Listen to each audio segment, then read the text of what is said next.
Listen, we're going to get into it, man. Kenny, you and I were there. We enjoyed it.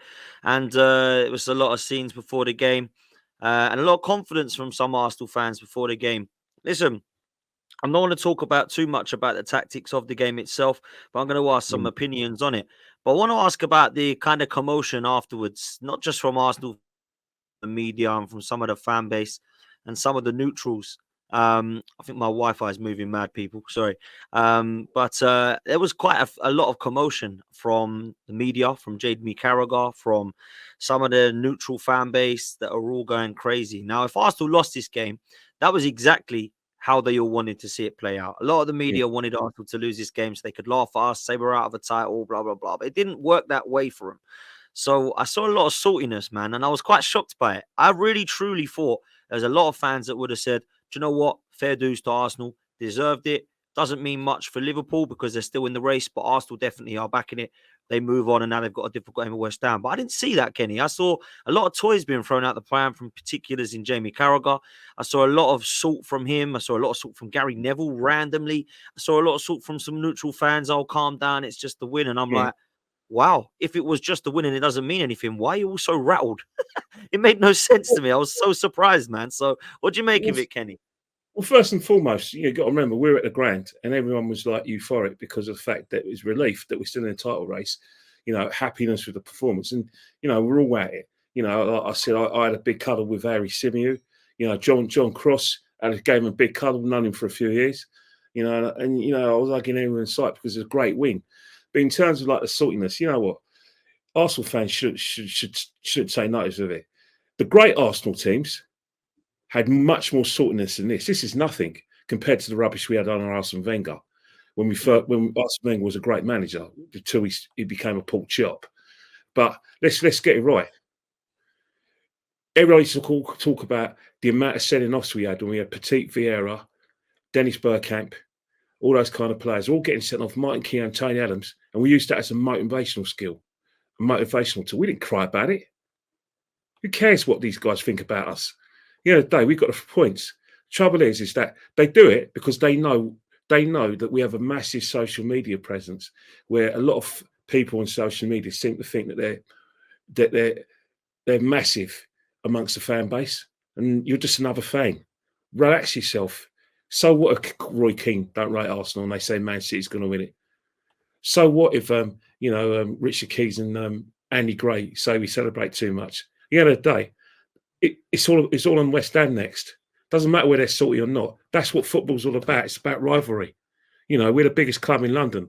There's a lot of fans who hate our success, hate the fact that we won 13 league titles and 14 FA Cups. They hate the fact that we go on about it. But the situation is, so what? Big deal. That's what it's got to be.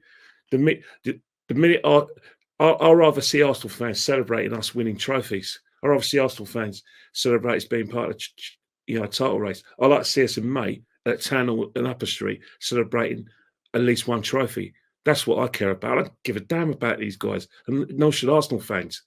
I get suspicious when Arsenal fans start going and like everyone hates Arsenal.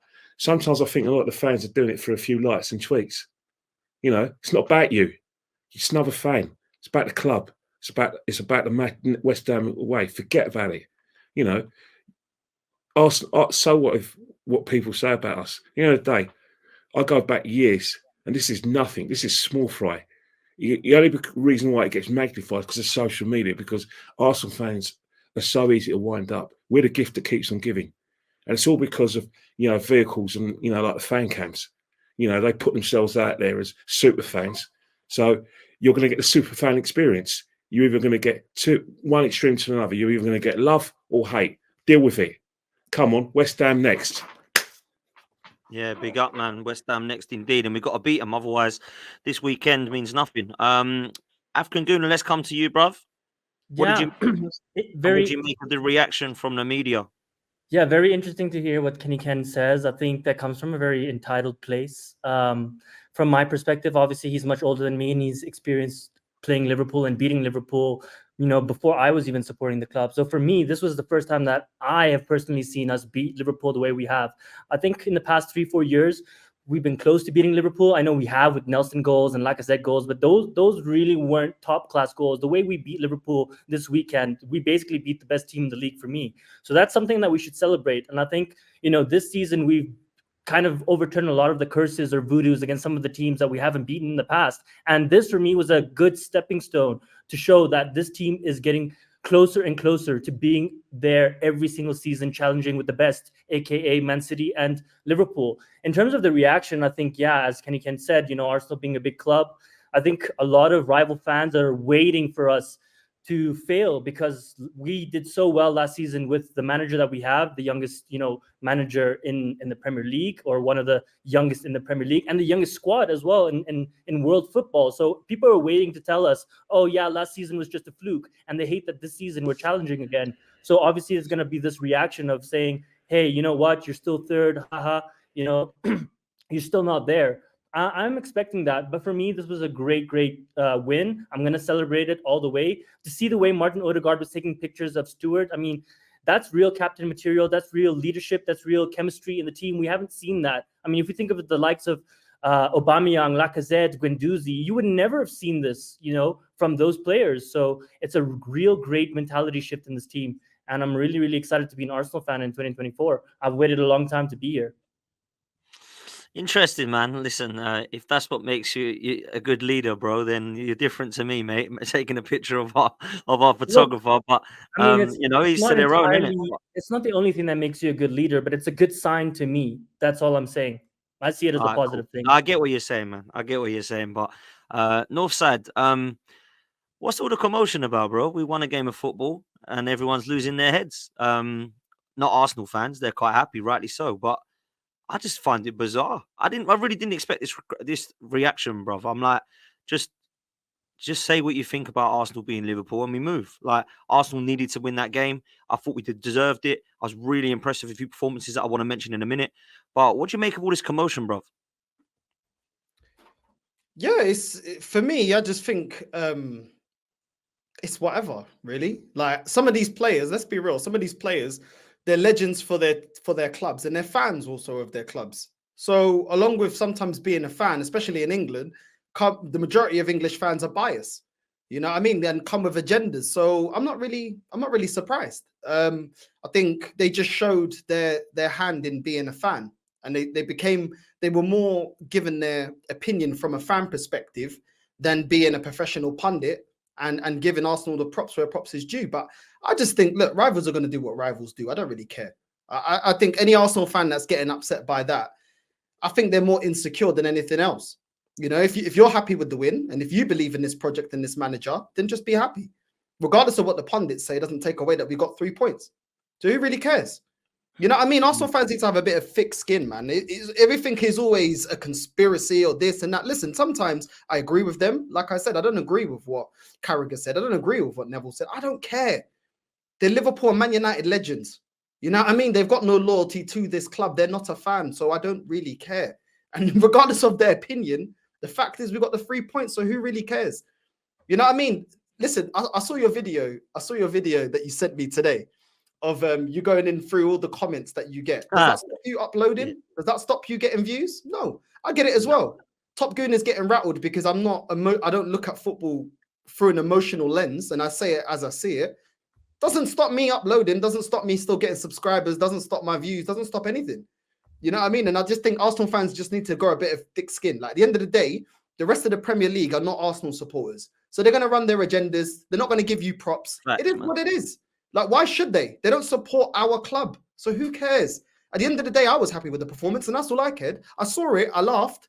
I said, that's ridiculous from Carragher. And I just kept it moving. I couldn't care less. Why do I care about Carragher's opinion? Why do I care about Neville's opinion? Do you know what I mean? It's whatever. And let's be real. A lot of Arsenal fans like to laugh at our rivals as well. You know what I mean? So sometimes you give it and sometimes you got to take it. You know what I mean? So it is what it is, man. It comes around in circles. We do what we need to do. Hopefully we just get it over the line and win the league. It's irrelevant what everybody else has to say. Do you know what I mean? So it's what it is.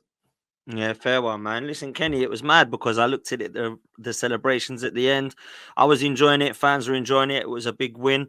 And to be fair, we rattled a lot of people. It got really under people's skins, really under people's noses. They all wanted Arsenal to lose this game so they could laugh and go Arsenal at the title race again earlier, right? But let's be real. I look at it, Kenny, and I feel like there is no way you can deny that Arsenal didn't deserve to win that game. So then they have to try and think of something else. It wasn't like, oh, Arsenal got lucky, can't use that one.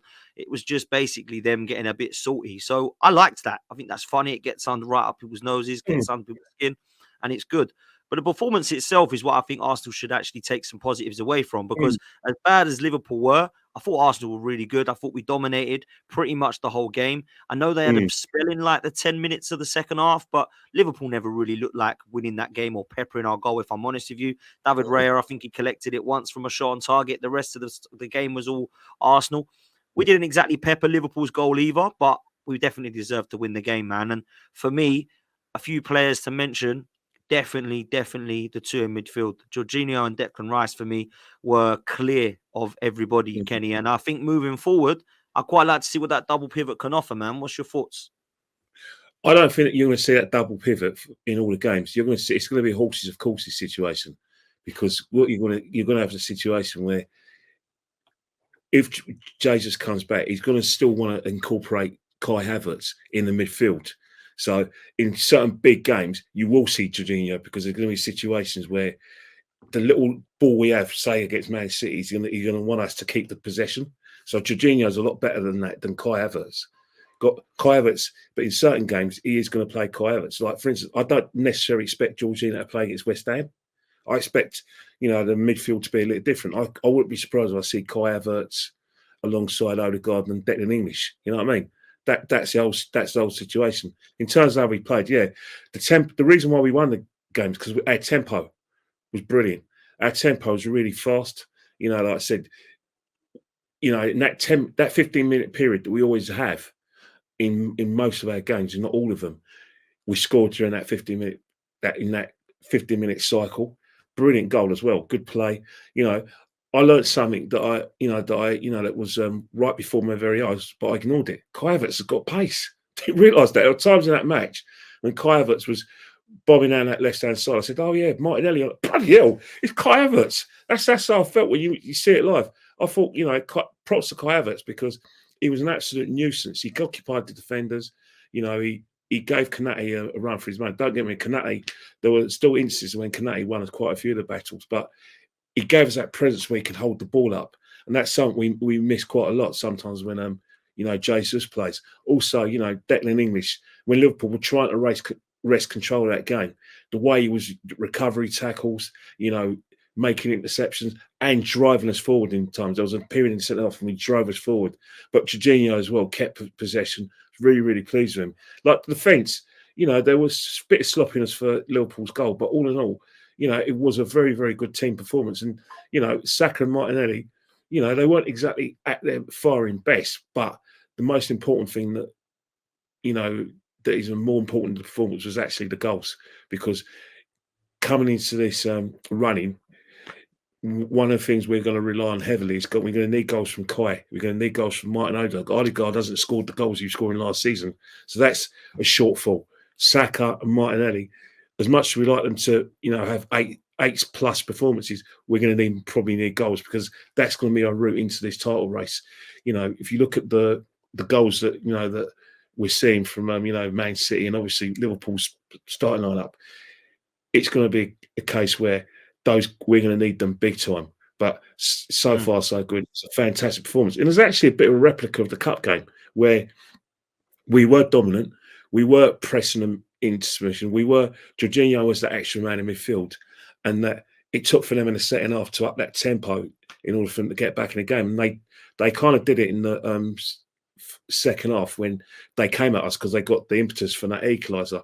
And I think that where Liverpool went wrong was that time when they were on top, they didn't score.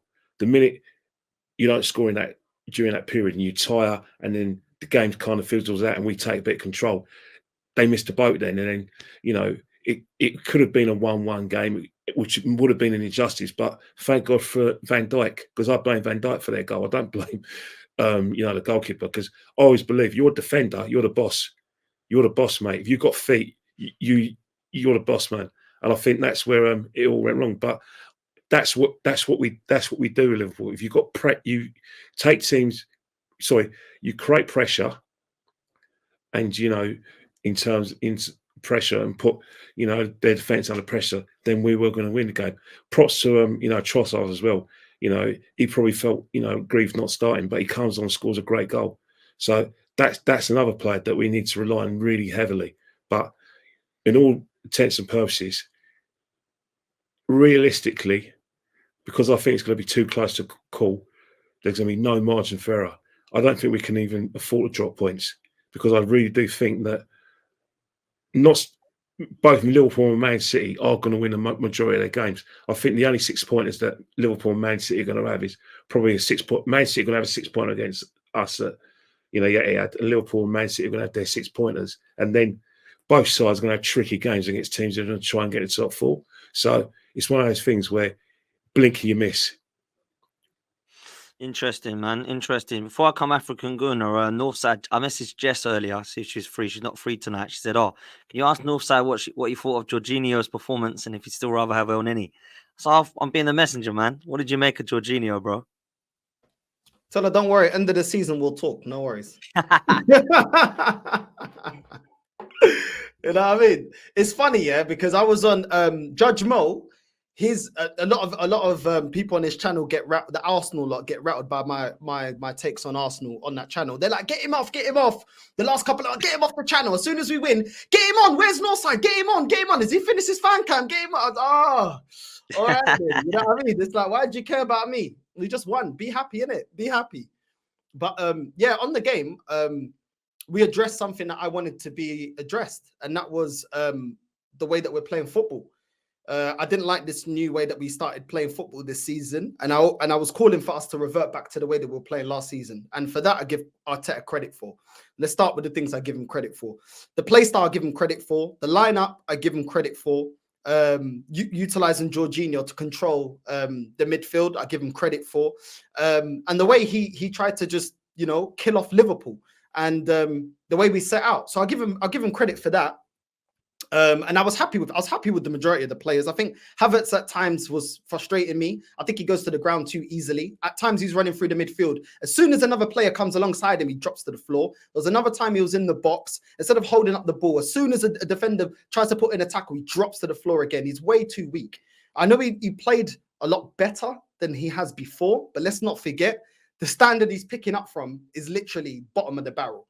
So listen, for me, I'm still expecting more from Kai Havertz for him being our third highest signing. I still wanted more. I didn't think he was completely trash, but yeah, I don't rate the player, and I don't think his performance was amazing, but it wasn't the worst, may I say. That's the nicest way I can put it. You know what I'm saying? Nah, but it's true though, because you're playing through the middle, yeah? That chance that Saka scores, yeah? It's like, bro, you're one-on-one with the goalkeeper. Bro. He had to score, man. He has to score 100%. Do you know what I mean? It's like, bro, you're our third highest signing, bro. Like, you've got to deliver, bro. Like, it's not even one of them ones, oh, he'll come good. Nah, you came in for big money, bro. You have to perform. And you're in front of goal. You're not scoring. That's the only one thing the main thing that people have been telling me that he brings to the team. You've got to score that chance. You know what I mean? And I think we played well. The only thing that still frustrates me is the fact that it takes us, once again, up until the 70th minute to put the team to the sword. Against Nottingham Forest, it took us 70 minutes. After all the chances, took us 70 minutes. This game, I think it was the 67th minute where we scored our second goal, when in reality, we was playing so well in the first half. We should have been at least 3-0 up. 3-0. Yeah. You know, we played so well that we created the chances. It's not that we didn't have the chances, and it's not been an issue that we haven't created the chances. It's burying those chances. That chance with Martinelli, when he runs down the wing, crosses it into Saka in the box. You've got to finish that. You're one-on-one with the goalkeeper. You have to. If we're going to win the league, you have to. It can't be, pick it up next one. You have to put teams to the sword, because there's going to be games where us, wait until the 70th minute to put teams to the sword. We're not going to be able to get back into the game. Teams will punish us before the 70th minute.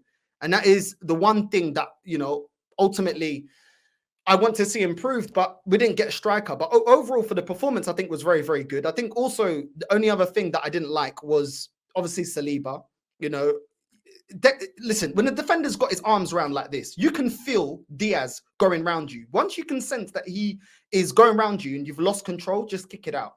There is no need to wait for Raya. You can see Raya's kind of in two minds whether to come out and grab the ball, just kick it out. And this ain't the first time. This is now the second time we see bimbo moments from our centre backs against Nottingham Forest. Literally, Awani turned into Kenny Ken and bullied both our centre backs off the ball and scored. Yeah, and now this time Diaz getting around Saliba. So we need to tighten up because we didn't get a striker. And if we're gonna really have a proper chance of winning the league, we need to make sure that we're not making mistakes at the back because we don't have a focal point. We don't have a striker that's gonna bag us. And ultimately, to everyone that's telling me, oh, just be happy, or we're gonna do this, we're gonna do that.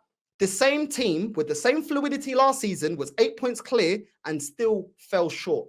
The goal still ran out and we weren't able to get over the line. And this is why I'm not shocked that we can play like this, because we played like this last season. We have not addressed getting a striker. We have not addressed the bench. And ultimately, it's not...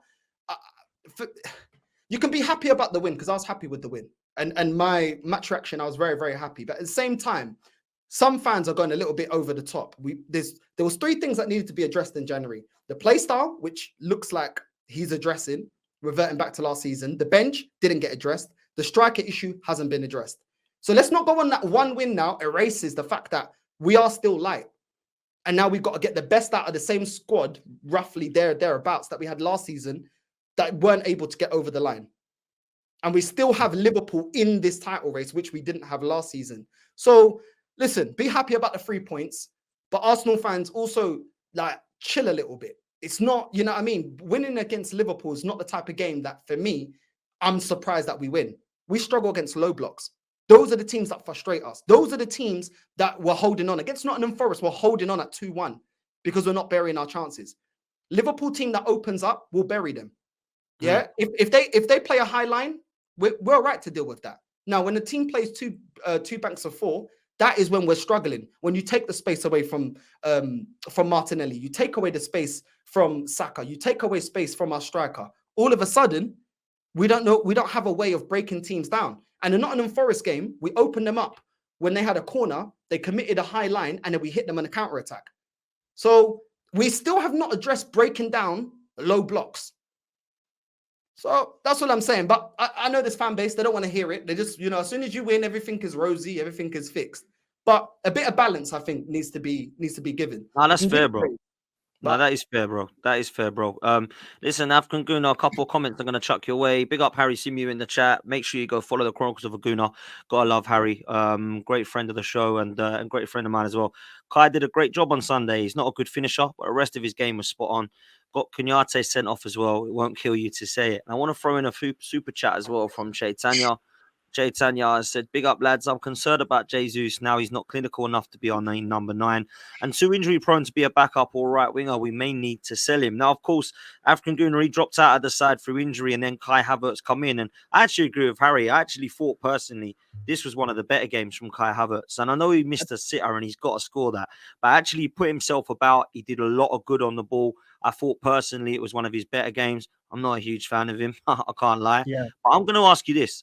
I want to see Kai Havertz in those positions now. I'm sick and tired of seeing this guy trying to play in midfield. I don't want to see him as an 8. I want to see him doing things in the final third because the little good that he has done in an Arsenal shirt, I've said this a few times, actually has gone around the last final third, whether it be scoring goals against Brighton or Luton, whether it be getting last-minute headers against Brentford, doing what he did at the weekend. I think it was flung on in the last few half hour of the game against Man City and created the goal and contributed to the goal that won us the game. That's what I want to see from Kai Havertz. None of this sticking him in midfield anymore, bro. Dan, you take the words out of my mouth, and that's why I was so excited to come on here, because I think we share a lot of the same mentality. For me, absolutely bang on. I think Northside is a bit harsh on him. Yes, I don't rate him, and I still don't think we should have spent 65 million on him and made him our top earner at the club. But look, what can we do? Retrospectively, we can't go back and change anything. He's going to be here for the next 2 years. So now we need to just look and address what his position is going to be in this team. And it's clear and obvious that it's the striker. He needs to stop playing in the 8. He either starts when Jesus is not fit, or we're playing teams where we need to hold up the ball and he needs to win the headers. And for me, the pivotal thing for me in that game was opening space for Martinelli. We were giving Martinelli balls over the top, and we haven't been doing that. And that's because Kai was coming in and opening that space up for Martinelli, and we were actually playing those balls over the top. I completely agree. When you're one-on-one, you have to be scoring that. And I don't think that a lot of Arsenal fans say that we brought him for his his clinical ability, because even at Chelsea, really, he was never a clinical striker. But look, he got away with it. Saka put it at the back in the back of the net. I think if Saka doesn't score that, it's a different picture completely, because people are looking at Havertz saying, yo, you missed that big chance that could have changed the whole game. So look, he got kind of a bit lucky, but I still think this is probably his second or third best game in an Arsenal shirt. And it looks like in terms of chemistry, he's starting to get the group a bit more. He's starting to understand the tactics a bit more, what is required from him. And as Kenny Ken said, he has pace. He has pace. He got Konate red carded. And Konate has been one of the Liverpool's best players. I think it's better than Van Dijk this season, in my opinion. And we know again in the FA Cup, the way he handled Martinelli. And he's a great player. So to get him red carded, to get him to make bad mistakes and fouls, that you have to give kudos to Kai Havertz. Doesn't mean that I rate him, but at the end of the day, Northside's mentioning a lot of the things that we didn't address. I see where he's coming from. I totally agree with you, bro. But I just choose not to look at backwards and like complain and whine about it, because we can't do anything about it now. I just look forward and say, look, we didn't do the business again, because for me, I think we should address the striker issue last January before we got Trossard. The midfield was also last January. I also think we should have done it last January. We still haven't addressed it. So for me, I feel like it's a waste of energy to just be like, we haven't addressed all. We all know we haven't addressed it. We need to address it in the summer. But looking forward now, we just have the Premier League, the Champions League. We got to give it our best shot. We got to support the team. Look, if players are playing bad, I'm going to say, hey, this guy's crap. He's not doing his job. But otherwise, I'm rooting for the team, and I want them to do really well. And I think just to add on that point, I think we're missing a player that was really, really good against Liverpool. Guess who that is? Jesus, Party, Timber, Tomiyasu. No, someone that played that we haven't give credit to. Martinelli. Martinelli is my favorite player, so for sure it's always Martinelli. 3 goals in 2 games, but Ben White was absolutely phenomenal. Yeah, he was phenomenal. He was. Back to his best. When he starts doing those dribbles, that's when he's on it and he has his confidence up. What he did to Curtis Jones, that's a player that is really high on confidence, and he knew what happened in the FA Cup, and he wanted to show him, hey, you try to nutmeg me and you actually missed the nutmeg, I'll show you how to nutmeg. And he did it. I mean, it was just phenomenal. I think he's a great player, and I think a lot of people are really harsh on him, really harsh on Martinelli this season. And look, they're coming back into form, and I think they're pivotal key reasons of why we won against Liverpool. So, yeah, overall, I think Kai Havertz played a really, really good game.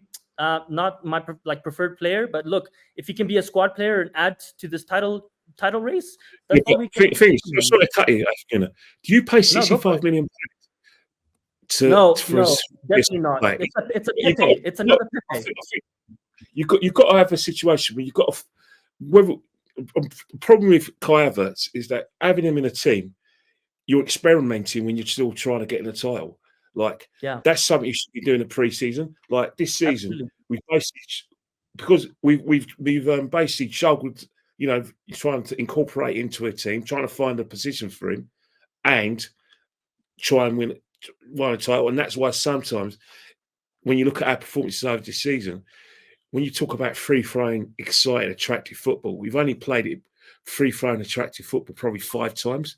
Where you look at some of the games, we've had to go to the well, last-minute goals, Luton, Man United, Brentford, those kind of games. And I think that a lot of that is because we're trying to not do the silly things we did last, concede goals and then get done on the counter-attack, which cost us the title. And we're trying to balance out, trying to control the midfield, making us more compact when we don't have the ball, and incorporate Kai Havertz in the team. But I think that's going to be a continuation this season. I don't see Kai Havertz going back to the bench.